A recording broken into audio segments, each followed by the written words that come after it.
Merci Frédéric et merci à tous d'être là à une heure si tardive. Je vois plusieurs amis et collègues parmi l'assistance.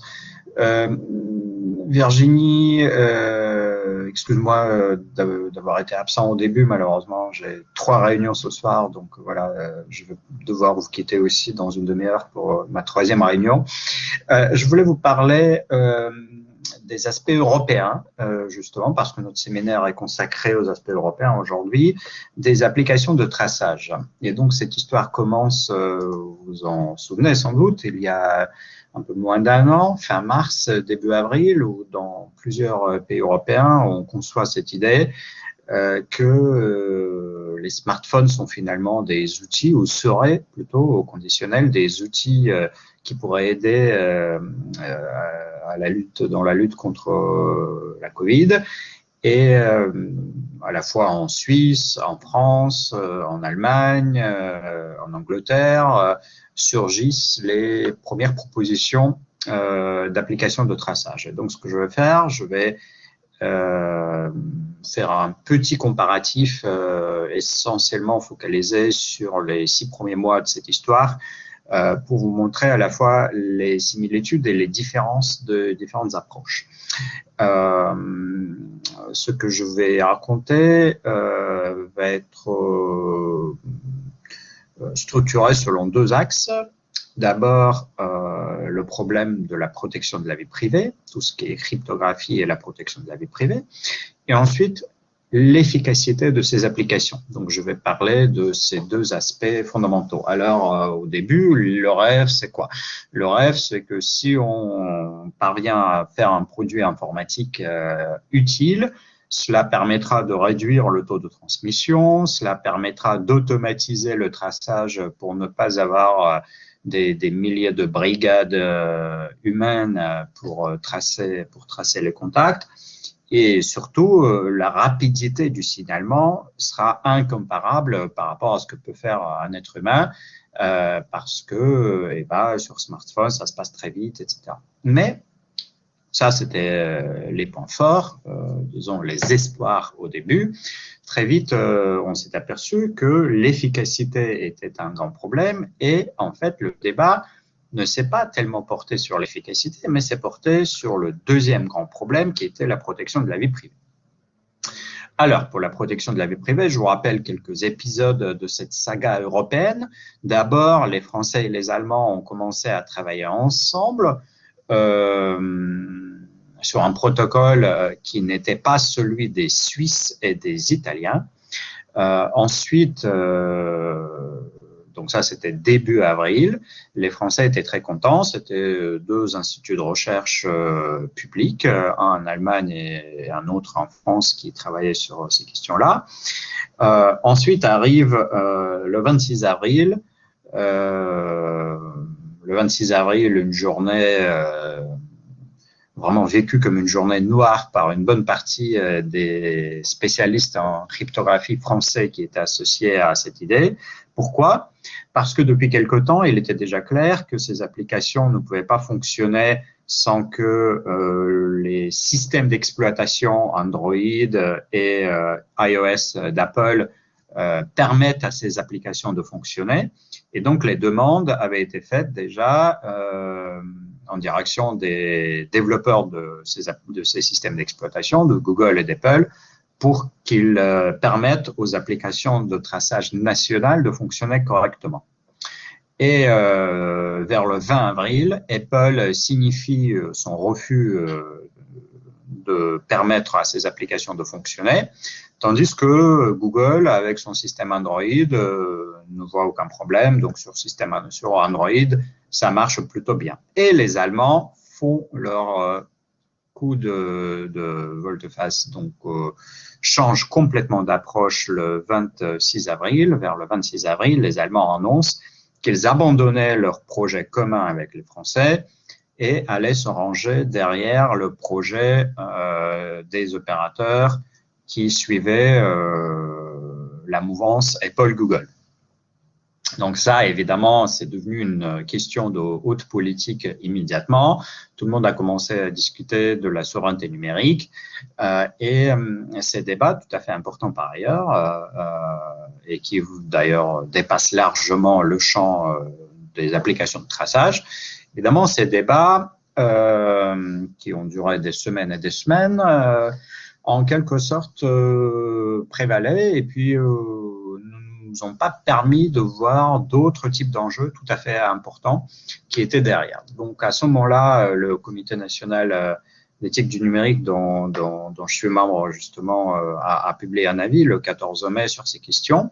Mais ce qui m'intéresse, c'est de vous montrer l'émergence de cette tension entre la France et l'Allemagne fin avril.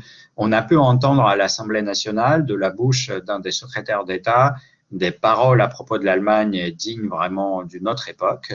C'était tout à fait choquant. Et ensuite, qu'est-ce qui s'est passé? Donc, tout le monde, sauf la France, c'est-à-dire l'Italie, les Pays-Bas, à cette époque-là, commencent à s'aligner sur la position allemande. Et l'Angleterre hésite encore. Donc, la France continue de persévérer et d'insister que son protocole national non interchangeable, donc non interopérable avec d'autres pays européens, était le bon. Et les Anglais hésitent et les Anglais décident de faire un test. Alors, la France aussi décide de faire un test. Et là, c'est un deuxième point de comparaison. Donc, tout à l'heure, je comparais la France et l'Allemagne. Maintenant, il y a une comparaison intéressante entre la France et l'Angleterre. La France, avant de lancer la première version, donc la première mouture de son application, décide de faire un test sur une base militaire où, évidemment, il a été ordonné à tout le monde de télécharger cette application et pour, en gros, ajuster les valeurs de quelques paramètres techniques dans l'application. Tandis que l'Angleterre décide de faire un test grandeur nature sur une île sur une des grandes îles anglaises. Et sur cette île, personne n'était obligé de télécharger quoi que ce soit. Et donc, l'Angleterre testait justement ce fameux paramètre, le nombre de téléchargements, déjà au mois de mai. La France lance l'application début juin, comme vous le savez, et enregistre un nombre de téléchargements extrêmement bas. L'Angleterre, après avoir fait son expérimentation sur cette île, décide vers le 20 juin de laisser tomber complètement ce projet. Parce que l'expérimentation a montré que l'adhésion de la population n'était juste pas acquise. Les gens ne téléchargeaient pas, ce que les Français savaient à peu près de bouche à oreille, mais encore une fois, l'expérimentation française avait été faite par des militaires, donc évidemment tout le monde a téléchargé l'application parce que c'était un ordre, et on n'a pas du tout testé les aspects sociétaux dans la vraie vie. Donc, vous voyez là un autre point donc la différence est très très marquée. L'Angleterre abandonne le projet parce que l'expérimentation a montré que non, ça ne pouvait pas marcher. Et ben la France persévère. Donc la France lance le projet et vous connaissez, bon, je ne veux pas vous rappeler les différents chiffres assez dramatiques de ce qui s'est passé avec cette application pendant l'été. Pendant l'été, ça ne marchait pas vraiment très bien. Et mon troisième et dernier point de comparaison, pour ne pas être très long, ce sera maintenant entre la France et la Suisse. Alors, la Suisse, pourquoi la Suisse? Parce que la Suisse lance la première, en fait, dès l'été 2020, lance une étude d'efficacité. Et c'est cette dimension d'efficacité qui m'intéresse. Pour la vie privée, d'accord, on peut discuter longuement de la protection de la vie privée, j'ai beaucoup de choses à dire là-dessus, mais est-ce que cette application finalement est efficace? Et qu'est-ce que découvrent les Suisses dès le mois de juillet? Les premières publications datent du mois de juillet, plusieurs mois avant la France et d'autres pays. C'est que les Suisses découvrent que ces applications contiennent encore des étapes manuelles. Par exemple, et c'est le cas jusqu'à maintenant, si vous recevez un code, si vous vous déclarez malade et donc vous recevez un code de validation, il faut mettre ce code de validation à la main dans l'application. Et chaque étape manuelle, elle diminue énormément l'efficacité. Donc, typiquement, quand un traceur manuel va chercher des cas contacts Par personne, il va trouver entre 3 et 4 cas contacts en moyenne. Donc, si on vous appelle par téléphone, on vous demande avec qui vous avez été en contact, il y aura 3-4 personnes que vous allez probablement donner à l'interlocuteur. Et l'application, en moyenne, par cas identifié, par cas donc Covid identifié de quelqu'un qui utilise l'application, en moyenne, les Suisses donc avaient découvert que la personne envoyait autour de 0,15, donc même pas une personne par cas, mais 0,15 personnes par cas, donc un nombre extrêmement bas. À ce moment-là, on a compris que l'efficacité de ce protocole n'était vraiment pas géniale. Si un traceur humain pouvait distinguer 2-3 cas, voire même 4 cas par personne, et à Taïwan jusqu'à 15 cas par personne, mais on n'est pas à Taïwan, alors cette application, finalement, par cas identifié, donnait extrêmement peu de notifications. Donc l'efficacité, vraiment pas du tout avérée et même clairement pas présente. Alors, donc ça, c'était un résultat suisse. Les résultats français à ce moment-là n'étaient pas encore très clairs, mais vers l'automne, avec les chiffres français, on a compris que ça ne pouvait pas être efficace. Et donc, on a changé de protocole. Et ça, c'est ce qui est arrivé au mois d'octobre. Au mois d'octobre, vous le savez peut-être, l'application dans sa deuxième version, qui s'appelle maintenant Tous Anti-Covid, commence à notifier non pas les personnes qui étaient en contact pendant 15 minutes, mais les personnes qui étaient en contact pendant 5 minutes. Et les jauges de distance sont aussi modifiées. Donc, il y a une jauge particulière pour 1 mètre de distance ou pour 2 mètres de distance. Et bien, très bien. Donc, où est-ce qu'on en est aujourd'hui? L'application est devenue plus efficace. Aujourd'hui, au lieu de notifier 0,15 contacts par personne, elle notifie 0,5. Donc, pour qu'il y ait une notification, il faut qu'il y ait 2 cas déclarés, donc 2 cas de Covid déclarés dans l'appli. Vous savez qu'il y a à peu près 125 000 personnes déclarées positives dans l'appli sur 12 millions de téléchargements dès le début. Donc, c'est pas énorme, c'est 1%. Bon, mais quand même, c'est pas rien non plus. Malheureusement, sur ces 124 000 personnes déclarées positives, il y a eu seulement 70 000 notifications, donc très peu de notifications. Et dernier élément, donc ça, voilà, on a fait un petit comparatif France-Allemagne, France-Angleterre et France-Suisse. Et dernier élément, c'est que la France, et c'est le seul pays pour faire monter le nombre de notifications, a décidé donc de passer de 15 minutes à 5 minutes de contact, sauf que le protocole Bluetooth, donc le protocole technique derrière qui est utilisé pour mesurer les distances, n'est pas du tout fait pour distinguer entre 1 mètre et 2 mètres. En fait, on sait que ce protocole a une marge d'erreur de ce type 2 mètres. Et donc, ce protocole ne sera pas distingué entre 2 mètres et demi et 1 mètre 8 de distance. Et donc, ce qui se passe aujourd'hui, c'est qu'il y a dans la manière dont fonctionne cette application, il y a beaucoup d'aléas parce qu'elle envoie des notifications aux personnes qui étaient à une distance pas très bien définie, plutôt mesurée avec beaucoup d'erreurs, voire même avec une erreur de l'ordre de 100%. Donc, elle envoie des notifications presque par hasard, peut-on dire. Et cela a permis justement de faire monter l'efficacité de ce système de notification. Mais cette efficacité reste néanmoins extrêmement basse et vraiment beaucoup plus basse que l'efficacité des traceurs humains.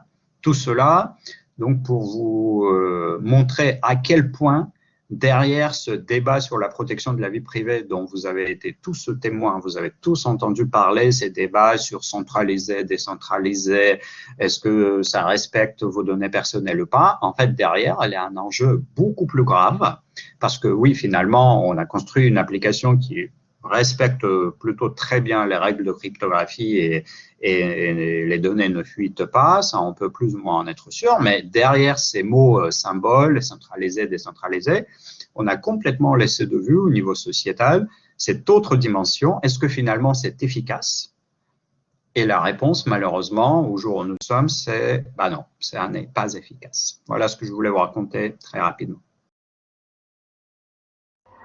Merci, merci beaucoup, Alexei, de ce propos parfaitement transparent et clair pour le coup. Je ne sais pas si tu as un peu de temps pour des questions éventuellement. On peut prendre une question peut-être?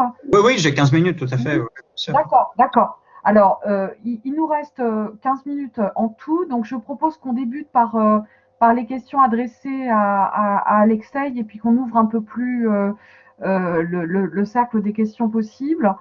Donc, y a-t-il parmi les personnes qui sont présentes des questions concernant ces problématiques de traçage entre respect de la vie privée, efficacité manifestement, les interrogations demeurent un peu. Alors, dans la mesure où personne n'intervient, je souhaiterais te poser une question, moi, Alexei. Sur le cas, sur cette tension extrême avec l'Allemagne qui a été évoquée tout à l'heure, il y a des explications extérieures à ces questions de traçage ou enfin pourquoi ces relations enfin pourquoi cette dimension extrêmement tendue finalement au-delà de la question de fond. Oui, bon, donc je faut ajouter deux, trois éléments à cette histoire.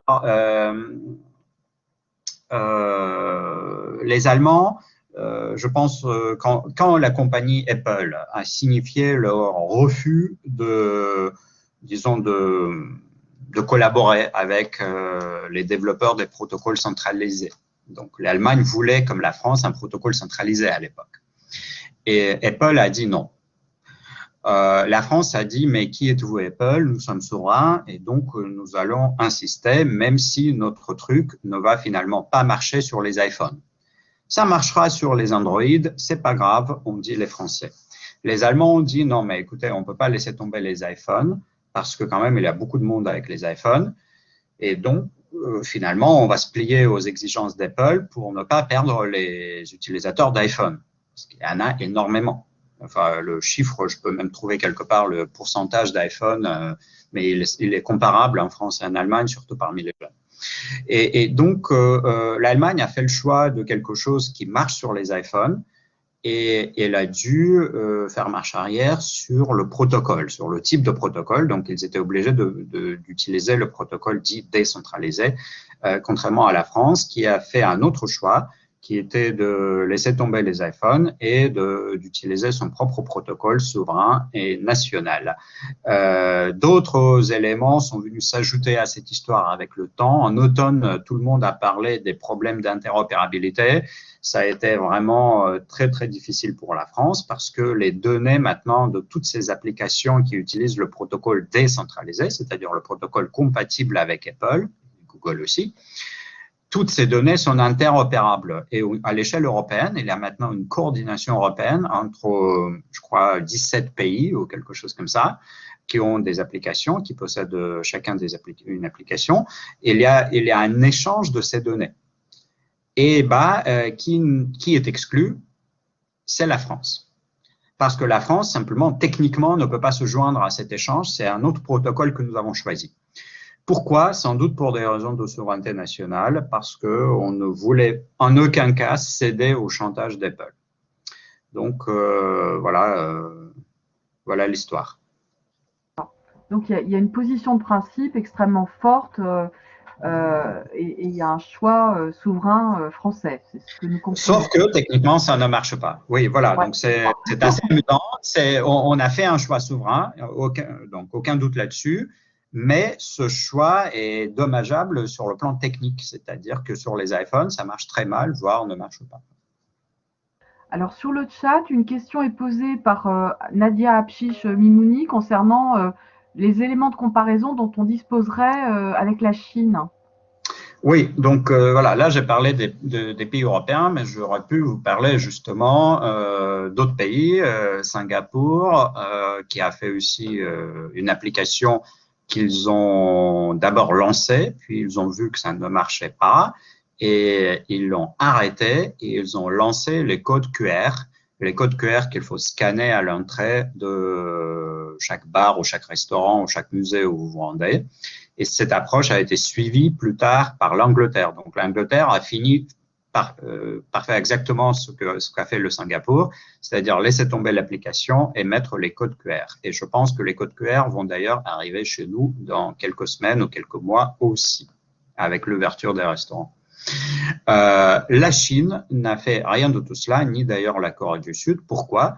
Parce que simplement, les applications n'étaient pas nécessaires dans leur cas, parce qu'ils ne se souciaient pas de la protection de la vie privée du tout.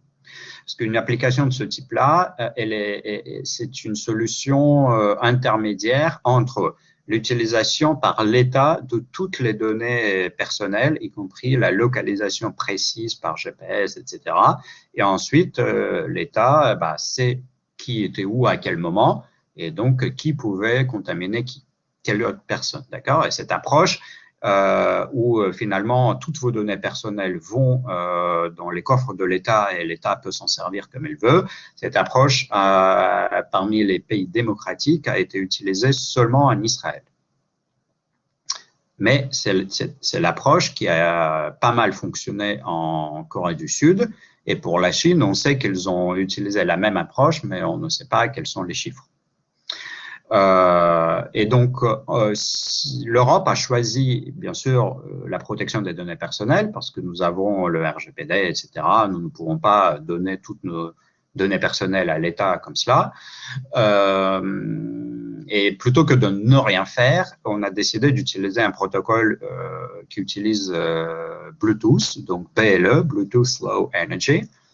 Et cette solution s'est révélée, comme vous voyez, pas très efficace. Tandis que, et c'est aussi un paradoxe, si vous voulez, éthique, une solution qui supprime complètement toute protection de la vie privée et donne toutes les données à l'État, elle, en Corée, en tout cas, en Corée du Sud, a été efficace. Merci beaucoup, Alexei. Alors, je crois que Virginie Pirard souhaitait poser une question. Oui, après, il y en a aussi sur le chat. Virginie? Oui, merci Alexei, c'était très intéressant. Je voulais savoir justement comment tu expliquais le fait qu'il n'y a pas de communication, que ce soit des gouvernants qui ont pris les décisions ou même d'associations, je ne sais pas moi, militantes en relation avec les enjeux technologiques. Comment ça se fait qu'il n'y a pas de transparence sur cette question et que finalement, à part quand on t'écoute, on n'a pas accès, enfin le citoyen lambda n'a pas accès à cette tragédie quand même, puisque on nous vend que ça fonctionne et que quelque part ça ne fonctionne pas bien et qu'il n'y a pas du tout enfin, il y a eu brièvement entre les deux versions de l'appli, il y a eu un petit quelque chose de discussion à ce sujet et puis ça a été tout de suite balayé en disant ben, maintenant c'est la nouvelle version, ça fonctionne très bien. D'après ce que je comprends, ce n'est pas le cas. Oui, alors la nouvelle version, elle fonctionne, mais dans quel sens fonctionne-t-elle? C'est-à-dire, elle envoie des gens se faire tester. Elle les envoie de manière assez aléatoire, mais sur le plan sanitaire, peu importe pour quelle raison la personne a été envoyée faire un test, pour faire un test.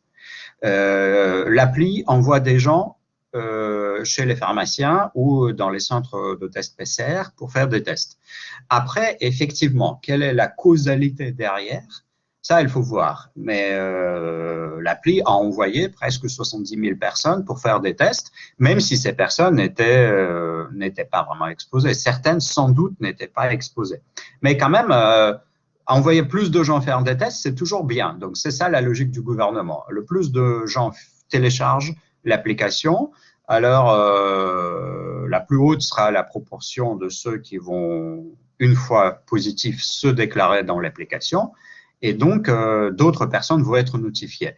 Est-ce qu'elles vont être notifiées au hasard ou est-ce qu'elles vont être notifiées vraiment avec des causes bien établies? Et bien, finalement, peu importe, pense le gouvernement, c'est quand même utile sur le plan sanitaire. Et c'est ce type de conséquentialisme qui prévaut, je pense. Donc évidemment, les spécialistes savent que Bluetooth est tout à fait aléatoire au niveau de 1 mètre ou 2 mètres. Les spécialistes savent qu'il y a de vrais problèmes d'efficacité, mais le gouvernement a aussi quelque part raison de dire, écoutez, la conséquence finale, c'est quoi? C'est que tout cela est utile pour la stratégie nationale sur le plan purement sanitaire et vos problèmes informatiques, bon, ça ne nous intéresse pas tellement. Ce qui nous intéresse, c'est la lutte contre la Covid. Donc, c'est un autre type de raisonnement assez amusant. On a fait un outil qui envoie presque par hasard une certaine proportion de gens se faire tester. Et voilà, c'est utile. C'est comme si il avait une sorte d'oracle qui disait, tous les jours, 0,1% de Français choisis au hasard doivent aller faire des tests. Et ça aurait été sans doute encore plus efficace que cette appli, mais au moins cette appli, elle a l'air de quelque chose de scientifique, de quelque chose de convaincant, et ça envoie des gens faire des tests. Et voilà, c'est bon. C'est une drôle de façon de faire, mais bon, d'accord. Merci pour tes précisions. Alors, il y a également des questions sur le chat autour de la problématique de la méfiance, finalement. Est-ce que cette question de la méfiance de la population n'a pas été centrale? Et puis, Anna Zielinska signale que l'appli l'a envoyé faire le test sans dire comment les choses s'étaient faites au niveau du cas contact. Ce qui ne permet pas à la personne de s'approprier l'information qui lui est apportée. Si D'accord, oui, tout à fait. D'accord, tout à fait. Alors, pour répondre à la question de Didier, tout à fait, la question de la méfiance a été vue très très tôt, parce que le débat, dès le mois d'avril, le débat commence par l'histoire des données personnelles, centralisées, décentralisées, le poids symbolique des mots a été gigantesque. C'était très, très mal joué par les communicants et par le gouvernement. Et donc, du moment où on a dit que la France allait mettre en œuvre une solution centralisée, c'était déjà clair que c'était perdu, que les gens n'allaient pas télécharger un truc centralisé, même si le mot centralisé ne signifie absolument pas la même chose que dans le langage commun. Le mot centralisé, dans ce cas, avait un sens technique précis au niveau du protocole de cryptographie, mais peu importe. Le poids symbolique du mot centralisé a mis une telle méfiance que quand vous comparez les taux de téléchargement, là je peux vous citer tout un tas de chiffres, la France était loin derrière les autres. Ça s'est d'ailleurs un peu amélioré avec la deuxième version, tous anti-Covid, mais pas beaucoup. On est quand même très très loin derrière l'Allemagne, derrière l'Italie, etc. Donc oui, la méfiance, mais la méfiance due non pas au fait que le public comprenait les enjeux techniques, mais tout simplement à ce point symbolique du mot centralisé qui s'est révélé complètement dévastateur à mon avis. Alors, Anna, salut Anna, l'appli n'est surtout pas censée te dire quand et où tu as été en contact, parce que ça, c'est de l'ordre du secret médical ou de la protection de la vie privée, et donc l'appli n'en sait rien en fait. Ton téléphone ne sait pas d'où vient cette information. Je sais que le sens, la signification du message n'est pas la même, elle est même altérée en quelque sorte, parce qu'on ne t'a pas dit qui t'a contaminé, d'où venait le danger, tu n'as rien compris. Donc, tu as un problème d'explication de ce message. Arrive un message et tu ne sais pas ce qu'il signifie. Enfin, pourquoi est-ce que je dois faire un test? Pourquoi est-ce que je dois m'isoler? À quel moment? Où est-ce que c'était? Est-ce que c'est une erreur ou pas? Mais tout cela, donc, a été toutes ces informations utiles et signifiantes et significatives ont été consacrés sur l'autel de la protection de la vie privée. Donc ça, c'est un choix tout à fait réfléchi. Merci beaucoup, Alexei. On voit bien qu'il y a des enjeux sociétaux qui sont considérables autour de ces questions de traçage, mais que l'interaction avec les questions techniques est tout aussi importante. Bon, alors nous sommes arrivés au terme de ce webinaire.